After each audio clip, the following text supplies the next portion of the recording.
progress paths, making milestones matter.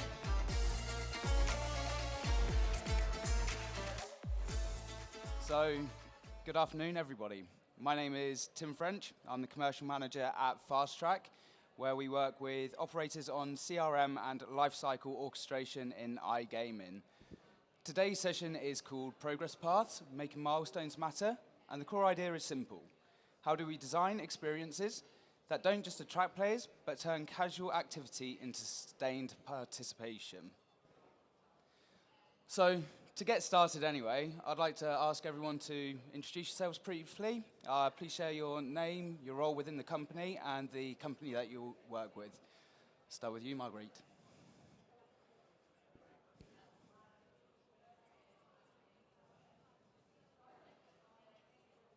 Hi everyone, my name is Marharyta Yerina. I'm a managing director at Ella Games, slot developer studio, and happy to be here and to speak about the progression.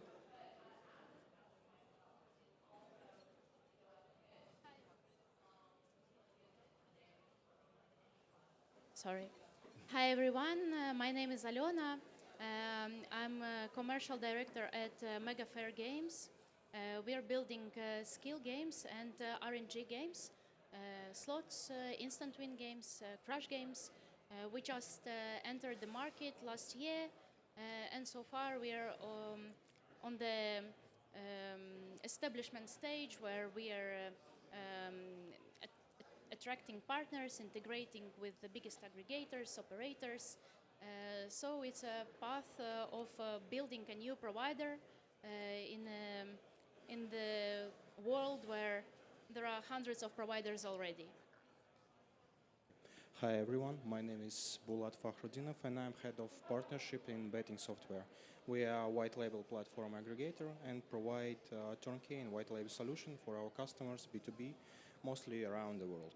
Thank you. Perfect. Well, lovely to have you all here today. I'm really excited to get into the conversation. Obviously, we have limited time, so I think let's just get straight into it. Maybe Marharyta will start with some questions aimed in your direction, but obviously feel free to chip in with anything that you have, any other inputs for the other guys. But I guess the first thing I want to ask is, when a customer opens a game with no visible progression within that game, what actually makes it feel like they're getting somewhere instead of just repeating actions constantly? So I would like to dive deeper to the milestones from the vision of Game Studio. And at Ella, our job is mostly to build not the progression that is visible, but mostly that is relying on the games, on the mass models. So progress actually doesn't need to be visible to be felt. At Ella, we rely on invisible progression built into the mass model. So I always saying that there is no ideal player prototype or something kind of definition of the player. So, but let's say that the classic player is really focused on long-term goals. Instead, they are focused mostly on what's happening right now, what's bring to them rhythm and tension in the game. Like such an examples like near misses, short streaks of winnings, or bonus teases. That everything that gives to player like feeling that something is building right now actually. And here comes the term of proper mass model and proper mass balance actually. When you not feel boring while you spinning and just pressing the bottom of the spin, you're engaged in the game and you are waiting what will happen in the next second. So here is how we build this sense of progression at Ella. I think that's a really good point that you make right now, especially with bonus teasers and stuff like that. It's that little bit that kind of keeps somebody engaged for a bit longer. And you mentioned as well, like that repeated action piece. And obviously, a lot of customers, when you're playing it, is just click and spin without no obvious progression within that. So, from your experience, obviously you mentioned bonus teasers, but when you're talking about sound, animation, pacing, visual feedback, like how do you make that feeling? Like what other things can you kind of work around to create that feeling? Okay, let's think of a game like a movie. Actually, if it's low quality, you're just wasting your time, and when it's high quality, you have an emotional involvement in there. So players now not just here for the short win, they are here to experience the moment actually. And if you help the player to feel every moment in your slot, you actually can it can actually be a pass from the random player to your loyal one, and they will come again and again to your slot to feel this experience more. So, for example, when a beautifully animated wild is coming, or the specific action performed by the main character, it feels like the sense of connection to the player. And that connection makes them feel like they are moving through this story, and they actually like it. So each of these micro milestones becomes part of a bigger one, like the big narrative. And actually, the narrative relies on the atmosphere here. The sound design and the visual effects need to act as a synergy. When, for example, the music is growing and animation is growing, it feels to player like a physical win, not only emotional. Designed it in the right way will help you um, to give the player this experience that he is inside of the game. So he's not just only making these spins. So this helps to validate the player's win, but on like instinctive way. Go ahead, Yerina. I would like to add something on this point. It's really hard to show some progression in RNG games. RNG games give you a random result.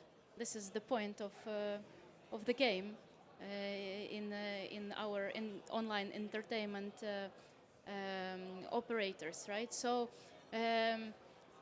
how could you show the progress when you do not know the outcome of the next round, right? That's why all that we are using as a game provider, right? These are just some features to make him feel like he's progressing. However, we have no idea if he's gonna progress in the next second or he's gonna decrease his success, let's say. And that's why probably I could add on something here with our skill games. Skill games do not have a random number generator. The result of the game does not come random. Players do have to put some skills there, and they can show how good they play. Let's say they have to be the fastest or the most accurate in our games. And that's how, well, probably revolutionary, it's quite a loud word, but this kind of content is still not very popular in our industry. And here, us as newly founded skill game provider can see that there is such a big demand for games where players can actually influence their results. They enter the games on the very with no skills, right? They are newbies. They have never played the game, but they start first round, second round, and then they build their inner ranking. Like if you ever played chess.com, you have inner ranking inside, and you compete with your opponents who have the same ranking as you, and this gives the players strong feeling of progression. However, this is not very common in our industry, and we see that it's quite a niche product. Still, there is a demand, but it's building up. Let's put it this way. I wonder if I can challenge the concept on both areas right here. just listening to both of you speak, and I'm a player myself. Like, I enjoy playing. I enjoy the different features of progression and everything. Skill-based almost goes down that line of feeling like you've achieved it because you've outsmarted or you've got the additional game. But a lot of achievement comes from emotional, immersion, like visual feeling, dopamine. What angle is the better angle to potentially approach? Is it different angles for different player profiles? Can both exist in a world together, or is there one that can create that feeling of progression better than the other? It's not an area of expertise that I have. Like I said, I'm coming from the player side, so I'd love to kind of hear from your sides why you've kind of taken those different angles. Well, I would say the right answer comes somewhere in between, right? It's a balance. Yeah. This is what RNG games do. You can see so many different bonus features, progress features, which are literally fake, but there is a feeling. So they try to give you, despite the result being random, they try to give you a feeling of achievement. And skill games, from other side, try to supply you with some, let's say, bonuses or some rewards, even if you don't take like the first place, but there is a small reward for being second or third, because no one wants you to leave the game because you lost, right? We have to still engage with the players who were not as skilled as their opponents. And that's how we try to retain them inside the game with different bonuses, with free spins and other features. So you have to balance all the time. This is life. Has anybody else got any other thoughts? Yeah. I will be happy to add that, first of all, our industry is kind of entertainment. So the visual effects, the sounds, then these feelings inside of the game is the first step. Yes, there is a lot of feature inside, and features are developed for this entertainment.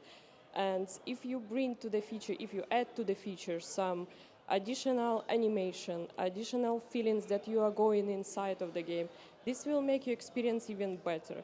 Even if it will be in skill-based, I guess it will be the same approach. So it's just a better picture, maybe, on the same ground, on the same development. So it's, yeah, I agree that this needs to be the balance. Yeah, of course.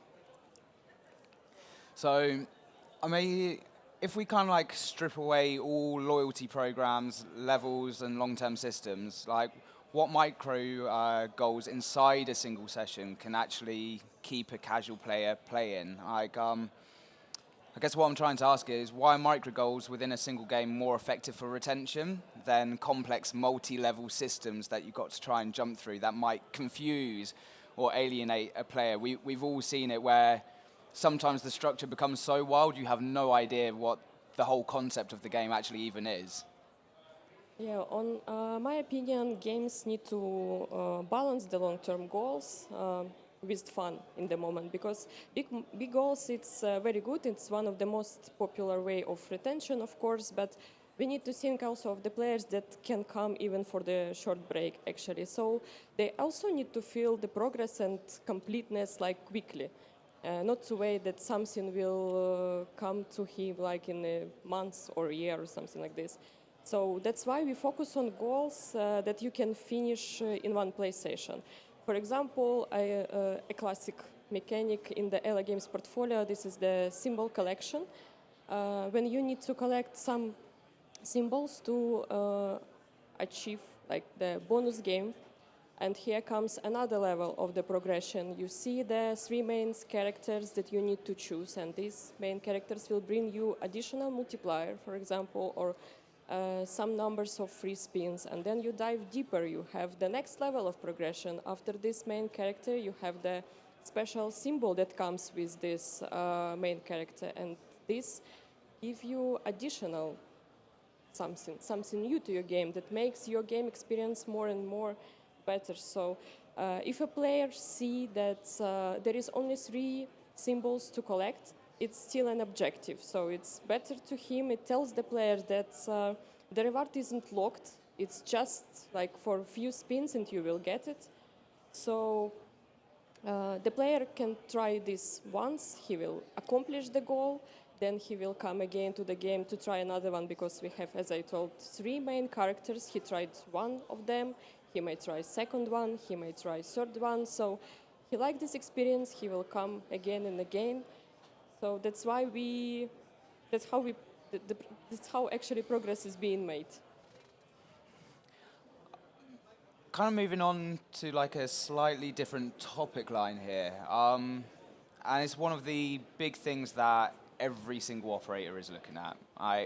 But how do casual and VIP players respond to different progression milestones? Because a lot of the time we're all playing the same game. You might be a casual, you might be a VIP, but surely there's a change in terms of how the player actually feels in terms of their progression from this.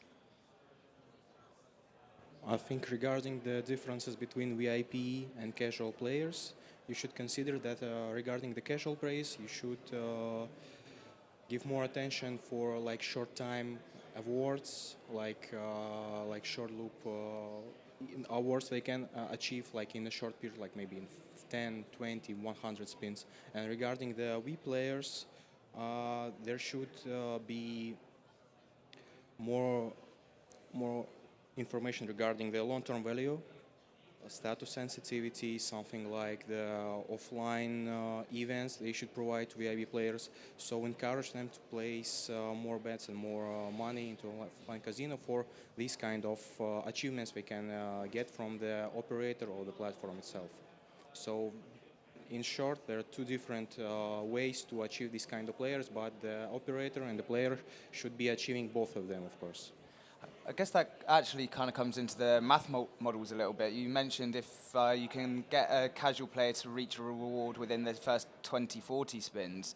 So do you, again, I have no idea what the answer is on this, but do you see that casual players are more prone to maybe going for a higher RTP game with higher volatility because you've got that opportunity to hit those rewards a bit sooner?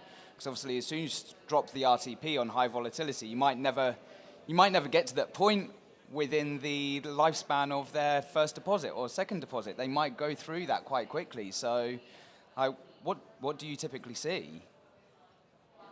I would say that VIP players and casual players just play different games. It's a matter of mathematics behind, and you're absolutely right. VIP players play more highly volatile games. And if you see the games that became popular, let's say last year, we have all probably heard the game with chicken. The multiplier there is over 2.5 million. Like you can bet $1 and win $2.5 million. Yeah. Which means that. Well, not every brand would allow this game, or they allow the game and then cut the max win, right? But none of the VIPs would be interested to play such a game and then realize that his max win is limited. So if you want to, I would say if. The business wants to target VIPs, they have to be ready to pay $2.5 million, right, from $1. And so this is not only about the game, this is about the whole system around, and if the brand is ready for that, if the support is ready for that, Yeah. If the games are positioned in a way that VIPs would find this content interesting to them. So I would say that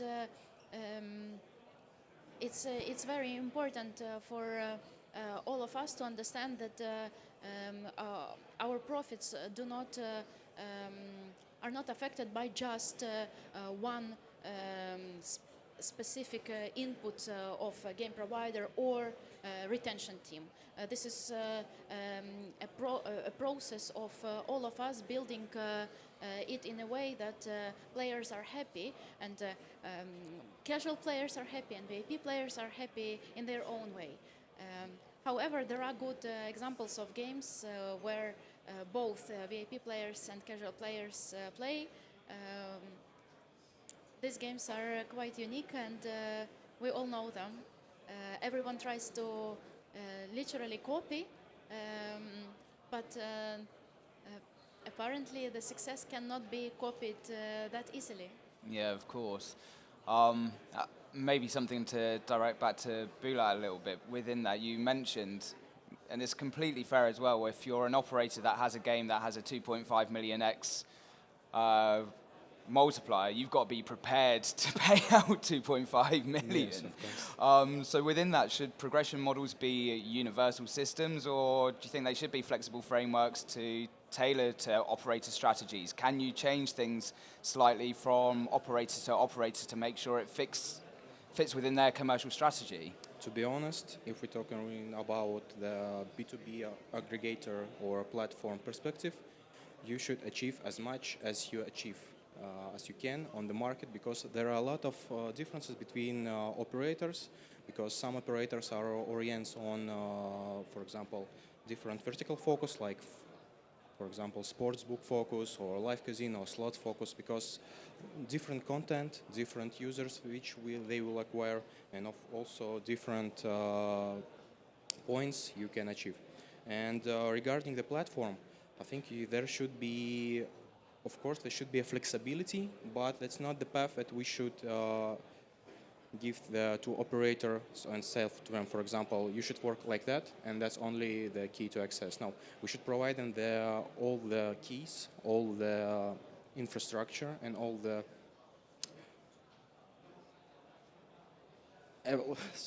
to be quick, everything, so they be able to achieve all the progress and all the milestones they can with the system we provide, something like that. I think you mentioned something, and this talk so far has been very game related, but you obviously mentioned sports, and sports is a huge part of this industry still. Yes, of course.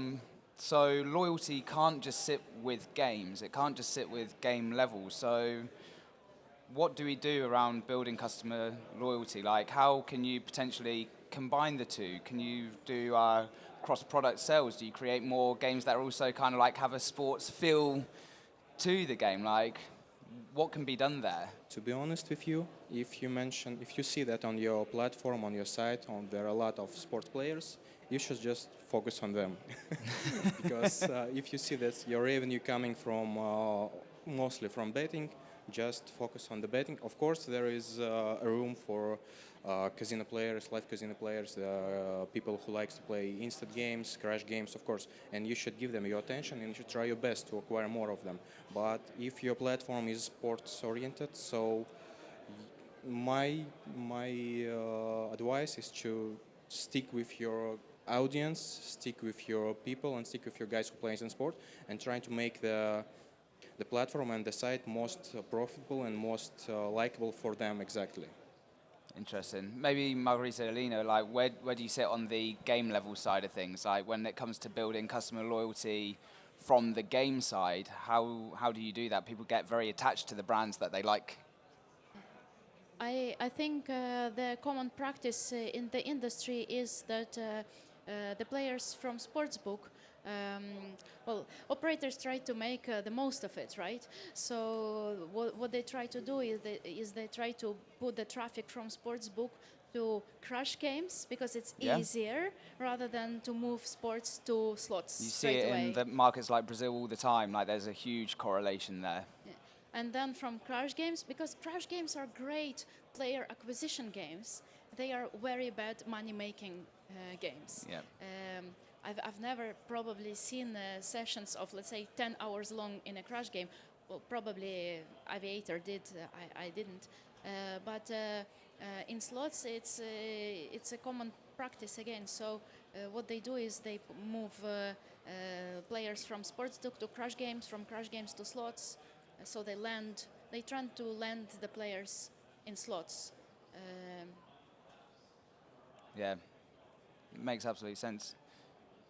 I can add here that for game provider, there is a tricky thing that you only have one attempt to player to cover his expectations from you and from your games, because as the colleagues said, the traffic can be bring to the crash game, but if your crash game is not good enough, the player will not come to try another one game. So you need to be ready to develop everything like in excellence. Yeah, of course. In any game, when players see an advertisement, see somewhere that someone play this game, like streamers, for example, he needs to enter the game, to feel it, to like it, of course, and and he needs to want to come back to this game, actually. And what we are talking about, all this panel, this works like the visual, the skills, the development, actually everything. Like the feeling, the mass models, the combining of the features, the initial mechanics. So, because there is a different kind of players on the market right now, and I'm always talking about this, that there is classic one that likes only fruits or coins or something like this. Yep. There is another type of the players that they prefer to have some feelings that they can build a strategy in this game, for example. And for this, you need to have more kind of skill-based, not the same skill-based as you mentioned. Yeah. Features that can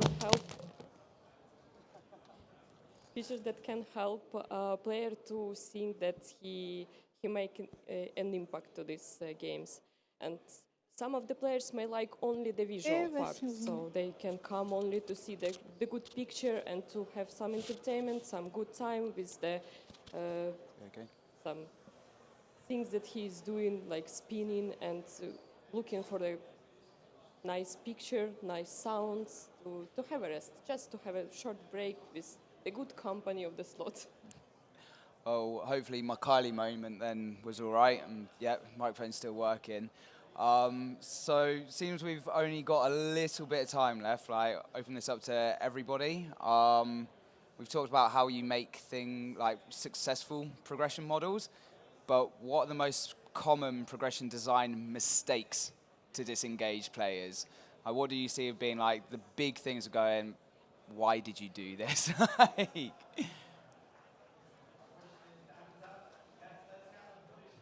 Actually, let me try to answer this question.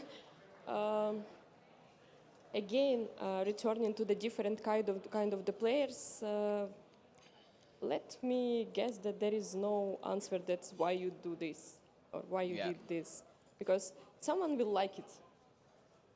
That's all. So it's just you need to find your niche. You need to find the players that will be your fans.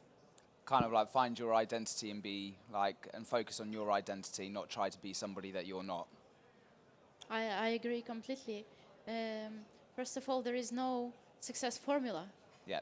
There is no recipe where you put these ingredients, you cook it, and the good game appears.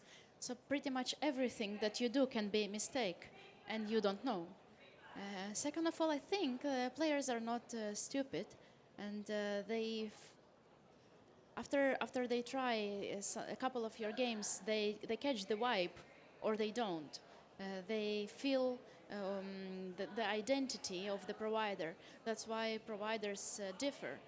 Even though there are hundreds on the market, they still stick to some of them and keep loyal to them because they like the idea, or they like the mathematics or something, right? They have experience playing these games for hours and days and weeks.